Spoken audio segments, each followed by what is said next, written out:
Okay, comrade subscribers. So yeah, the Nixdorf LK-3000. From I understand, this might be actually licensed by Nixdorf. Originally, it was by Lexicon, a US company. But essentially, a language translator, which I wouldn't normally be too interested in.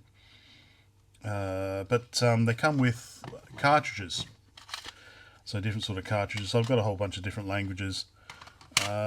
But I've also got a electronic notepad cartridge and a calculator cartridge somewhere. There we go, calculator cartridge as well. So I thought that was interesting. The way it actually works, apparently, is we've got a 16 character display there, 6 volts DC in, and we've got, I think, 4 NiCad batteries inside. As you can see there, there's not replaceable, so you're going to have to pull it apart. And there's no computation within the device itself. The computation is actually in the cartridge, CPU and ROM, for example, which is interesting. It seems to be that would be a more of an expensive way to do it, but I guess it gives you a lot of flexibility in what you actually can do with it. You just slip in the module like that. Yeah, so pretty common on eBay. I've got a couple of different overlays here as well. So we've got, I think, maybe calculator overlay perhaps, and Arabic overlay. I don't actually have the Arabic language module, but there is actually I got that for some reason. Came with a nice case. We've got a nice black case here, got all sorts of documentation. Room for 3 cartridges, so you've got space up there for 2, and obviously 1 installed. So I've got a few. So I got this is the box. I guess it should go around that way there. So well, yeah, so something different. I've got one charger. The charger is international, I guess global, although it does have US plugs, but you can actually switch it between 120 and 240 volts. Like I said, 6 volts DC out, but we can do that with a I think standard 2.1. We can do that with the desk, with the lab power supply. So first of all, let's pull one of these apart, have a look inside. Definitely the NiCads probably need removing. Only other thing to say is that it comes in a couple of different colours. We've got a grey, so this is 92,000 for the grey, and 51,000 for the, I guess, brown. So I guess they changed at some stage. Yeah, apparently a triumph of West German engineering, which I find very interesting. 1980s advertising. So, oh, actually, the other thing apparently you could get with it is a modem that you could plug into it, so that you could actually use this to log into an information service, like dial into your computer sort of thing, dial into your company's mainframe, and retrieve information on the little 16-character display. That would be cool to see. So yeah, fascinating bit of late 70s, early 80s. I do actually have. Oh, here we go. So someone here has written 20th of June 1982. So it looks like it survived a few years. Yeah, interesting. So let's pull one apart and have a look. This is which one should we do? That sounds a bit. That doesn't sound too good. A bit of fluff in there. Bit of fluff in there as well. Okay, this one doesn't have too much. Let's open one up anyway. All the screws are out. That one wants a little bit more.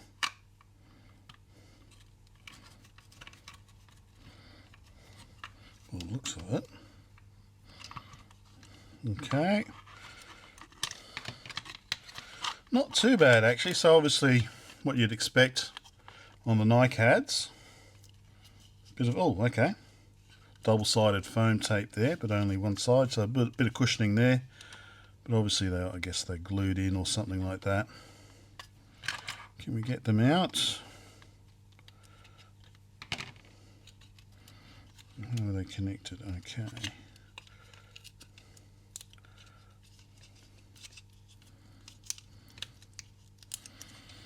Maybe just desolder it. So probably, well, there we go. Oh, okay, it just held in with double-sided tape. All right, let me have a look at this. Okay, just standard NiCads, I guess. So should be able to pretty easy to replace those. I just desoldered it, so I'll have to obviously give that a bit of a clean out and dispose of these correctly. I'll just put these over here for now. Right. So the actual device itself. So we've got our cartridge port there, obviously. And then probably some simple logic there. 74C, 42, 42, and some CMOS 4503, I guess. Sorry. So that, okay, that kind of, that must be maybe, oh, that's probably the display then, isn't it? So that slide off. Let's have a look. How are we going to do this? Right, let's have a look. I just want to get rid of this this vile corruption from the batteries first. Okay, let's continue. Let's, so I guess, undo that bolt, or that nut, sorry. Okay. No, that still doesn't want to move. It doesn't want to move.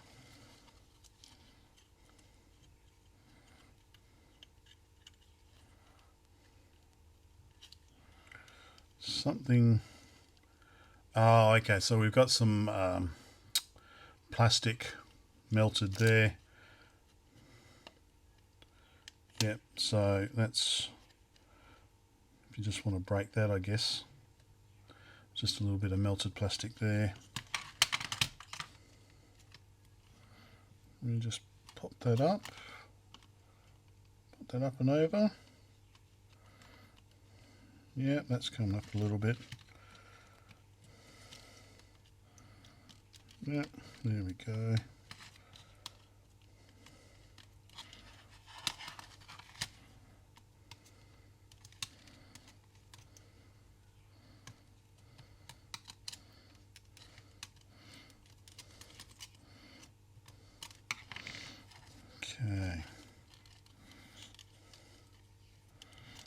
Okay, this one's the same by the looks of it.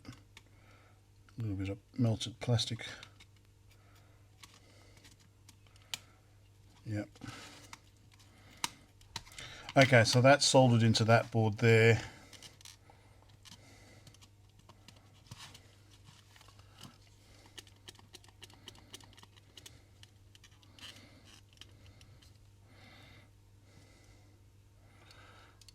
Okay. That's lifting up.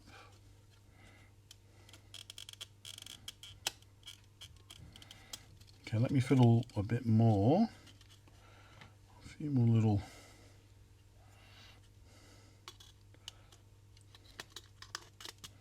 There we go. I think that's coming off now.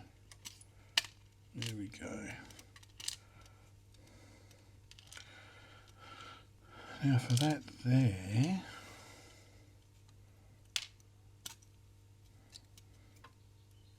Okay, that's the keyboard. How cool. Right, so that's, okay, so it looks like the keyboard membrane is connected to the PCB, and then we've got this here pushed down onto it. So I'm guessing that we can just very careful. Yeah, like that. Okay.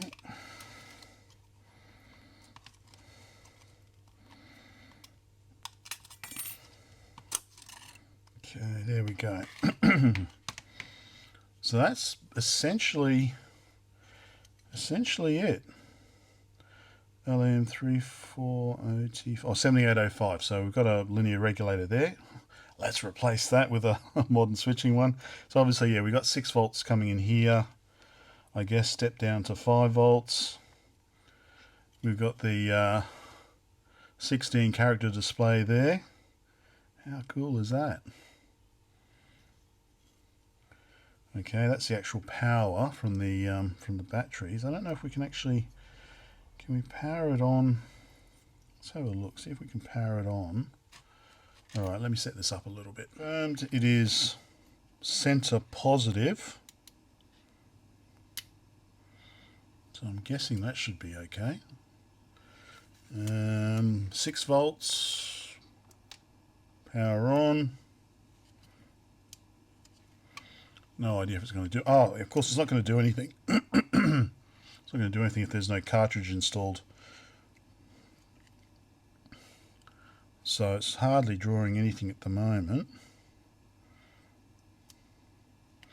Okay, let me fiddle a bit more. Not very. It's not very easy to do when it's outside of the case. You kind of have to stick it on somewhere, hold it, and then I'll get rid of the light, power it on, get it in the right spot. Oh, had something.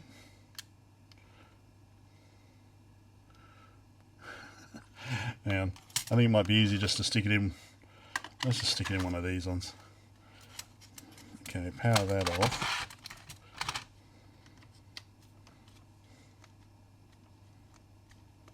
Okay, no, maybe not. Oh. It's a beautiful display. Yes.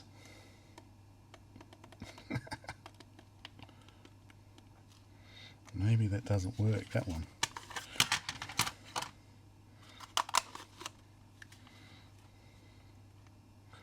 Spanish English.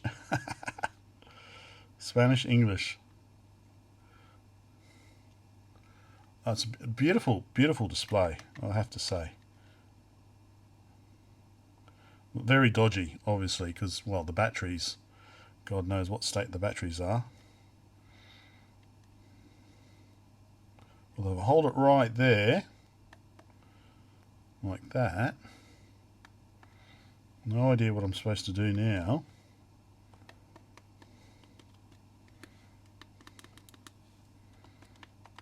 Anyway, so that's what it looks like inside. Like I said, very simple. There's not much to it.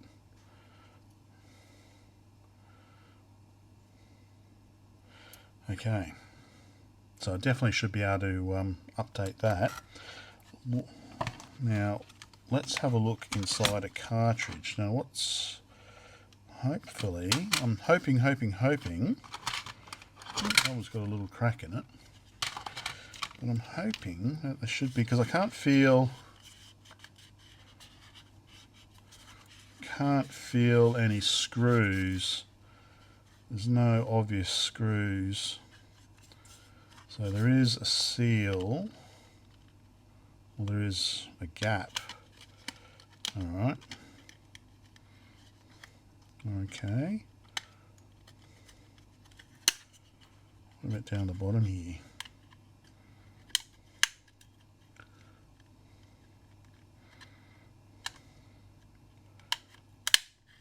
Okay. Hopefully that's all right. Okay, it does look like maybe it was. Yeah, it looks like it was actually glued down. So it does. You do have to actually break it open, unfortunately, if you want to get into the insides of it. But okay, we've got a decoupling capacitor, surprise, surprise. Ooh, very nice. So what have we got? Motorola LK-3000 1979 SC80. We'll have to look those up. So we've got a crystal, got a ROM, Mostec ROM there. Beautiful looking ROM, I love it.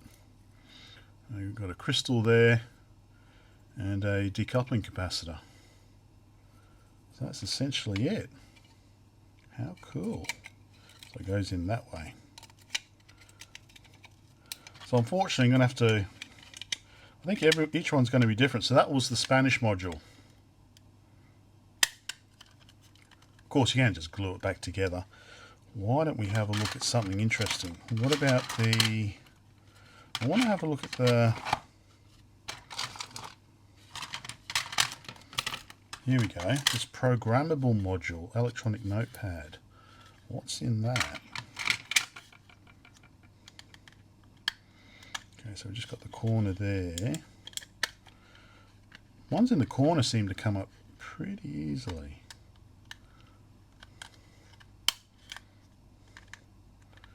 And then down in the corner here.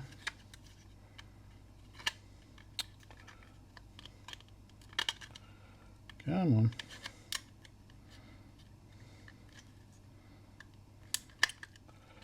Maybe need to go down this way. There we go. Okay. Still haven't got it. Sorry.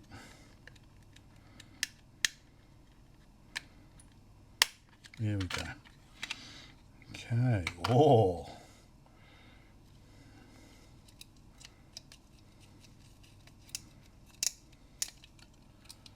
Okay. All right, so we've got some, I guess, batteries. So I'm going to have to pull those out. I guess we've got the same processor as last time. And I guess some RAM. Is it some RAM? Yeah, it looks like we've just got some RAM here that's just battery backed. So I guess when you've got it in there, it recharges it. How cool, eh?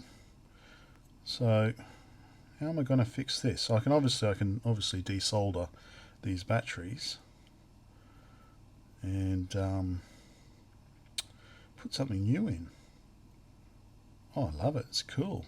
1979, eh? All right, I'm going to have to go and find out what that is and what these are. Find out how much memory we've got. All right, I might wrap it up there. I've not been able to find any information, so I've tried searching Motorola data books 1979, circa 1979. The only thing I can think of is that it's some sort of custom like microcontroller or something, perhaps based on the Motorola 6800.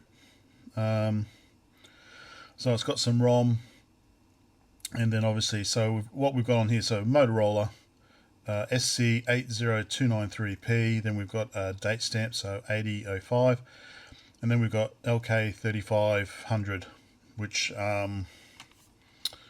corresponds to the module. So that's obviously it's a customization number. So I'm guessing maybe a 6800 based microcontroller. I don't know too much about Motorola at that time, but yeah. So obviously we have to. I'm assuming this gives about 5 volts trickle in or something like that. So it'd be interesting to get this working. So I have to desolder all that and everything and figure out which one of these is the best. Yeah, but it's, like I said, it's pretty simple. I love the display, so I'll definitely try and get this up and running. Replace the batteries with nickel metal hydride, I guess, and see how we go. Yeah, so not too much more today. I've got to work tonight. Got to upgrade the 3G network here in Australia, even though it was technically switched off. There's still quite a few thousand calls every day goes through it, because not everywhere's got 4G coverage, so got to go and upgrade that tonight.